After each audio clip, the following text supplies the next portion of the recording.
Hello everyone, welcome to my channel. কেমন আছো সবাই? অনেক দিন পরে আবার তোমাদের সাথে একটা ভিডিও শেয়ার করতে চলে এলাম। কিছুদিন আগে আমার জন্মদিন ছিল, তো জন্মদিনের ভিডিওটা আপলোড করতে অনেকটা লেট হয়ে গেল। একটু ব্যস্ত ছিলাম, তারপরে শরীরটাও একটু খারাপ ছিল, ঠান্ডা লেগে সর্দি কাশি জ্বর। তো সেই জন্য আর ভিডিও আপলোড করতে পারিনি। তো আমার জন্মদিনের দিন রাত ১টার সময় হঠাৎ করে আমার দেওর আমাকে এসে উইশ করলো আর আমার জন্য কেক নিয়ে আসলো। তো রাত ১টার সময় তো কোনো দোকান খোলা ছিল না, তো ও তাও ম্যানেজ করে ৫টা পেস্ট্রি নিয়ে এসেছে, বড় বক্সে কেকের মতো করে সাজিয়ে নিয়ে এসেছে। আর দেখো এই যে সোনো স্প্রে এনে কি পাগলামো করছে। আমাকে তো করেইছে, তারপরে দেখো আমার বরকেও পুরো ভূত বানিয়ে রেখেছে। মানে এত পাগল, এত বদমাশ। ওকে বলেছি ভাই এগুলো করো না, এত রাত হয়েছে। বলছে কি না, আমি এখনই এটা সেলিব্রেট করব। তো দেখো আমি ওকে কেক মাখিয়ে ভূত করে ফেলেছি। ও বেশি বদমাশি করছিল, তো আমি ওর জন্য কেক মাখিয়ে দিয়েছি ওকে। তারপরে দেখো মায়ের গায়েও একটু দিয়ে দিল। মা এবার কেক কেটে কেটে সবাইকে দিচ্ছিল। কয়েকজন ছিল, যেহেতু রাত ১টা, তো তার জন্য সবাই নাইটি পরেই ছিল। আর তেমন কোনো প্রিপারেশান নেওয়া ছিল না, যে যেমন অবস্থায় ছিল তাকে তেমন অবস্থাতেই ডেকে আনা হয়েছে। এদিকে নয়ন আমার মুখে চুলে স্নো স্প্রেগুলো ছিল সেগুলো মুছে দিচ্ছিল। আর এটা হলো আলপনা দি, আমাদের ফ্ল্যাটের ৪তলায় ইনি থাকেন। খুব ভালো দিদিটার সাথে আমাদের সম্পর্ক। তো দিদিটা কেক খাইয়ে দিল। এটা দীপালি কাকিমা, ইনিও কেক খাইয়ে দিল। তো সবাই আমাকে ভালোবেসে কেক খাইয়ে দিচ্ছিল।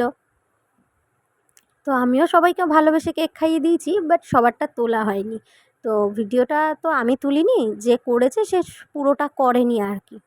তো এটা সুমনদা ছিল। সুমনদা আমি দাদা বলে ডাকি, আমার হাজব্যান্ডের থেকে বয়সে বড়, সেই জন্য আমি দাদা বলে ডাকি। আমাকে সুমনদাও কেক খাইয়ে দিল। যেহেতু আমার বর নয়ন, তো সেই জন্য আমার সাথে সাথে আমার যা অবস্থা হয়েছে নয়নেরও তাই অবস্থা হয়েছে। ওকেও স্নো স্প্রে দিয়ে ভূত করেছে, ওকেও কেক খাইয়েছে। মানে সব কিছু আমার সঙ্গে যা যা হয়েছে তাই ওর সাথেও হয়েছে। এটা হলো সোনু, আমাদের পাশের ফ্ল্যাটেই থাকে। তো ও আমাকে ভালোবেসে কেক খাইয়ে দিল। বাবা দেখো রাত ১টা-১.৫টার সময় উঠে চলে এসছে। বাবাকে বললাম বাবা আসো, সবাই মিলে সেলিব্রেট না করলে তো হয় না। এবার দেওর এত রাতে পাগলামি করছে, কী করব বলো। বাবার শরীরটা একটু অসুস্থ থাকে, ওই জন্য বাবাকে রাত করে আর ওঠাই না, তবুও ওঠাতে হলো। এবার আমি একটু সোনুকে খাইয়ে দিলাম। তো যেহেতু সবাই আমাকে খাওয়াচ্ছিল, এবার দেখো আমার দেওর কী করেছে, আমার চোখে মুখে নাকে সব জায়গায় কেক লাগিয়ে আমাকে পুরো আবার ভূত করে দিয়েছে। এবার মায়ের হাতে কেকগুলো ছিল, মা এবার সবাইকে কেকগুলো কেটে কেটে দেওয়ার পরে কেকটা কী করবে তাই বলছিল। তো আমি বললাম রেখে দাও, কালকে খাওয়া যাবে। তো মা আবার বলল গোপাল তো এনেছে, কিন্তু গোপালকে তো খাওয়ানো হয়নি। মা আবার ওকে একটু খাইয়ে দিল। তো দেখো তোমরা।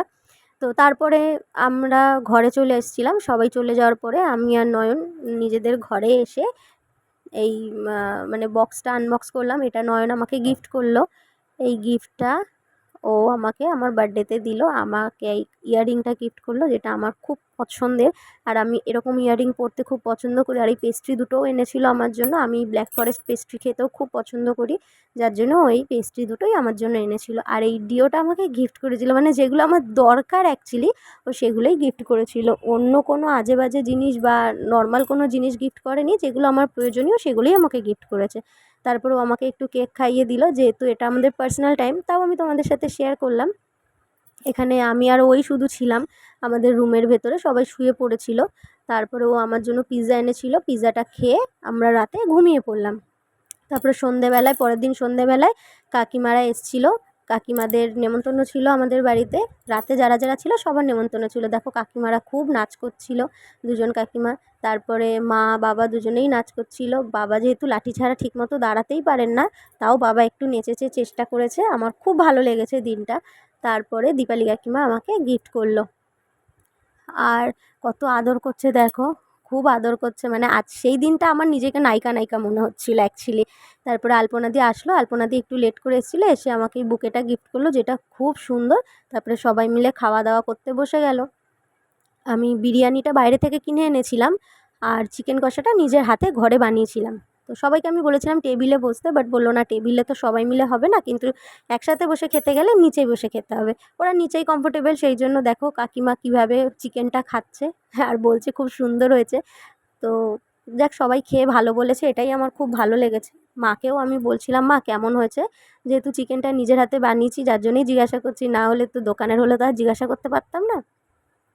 তো মা মুখে দেওয়ার পরে রিয়াকশানটা দেখো, বলল খুব ভালো হয়েছে। তো সবাই মিলে খাওয়া দাওয়া করে যে যার মতো বাড়ি চলে গেছিলাম।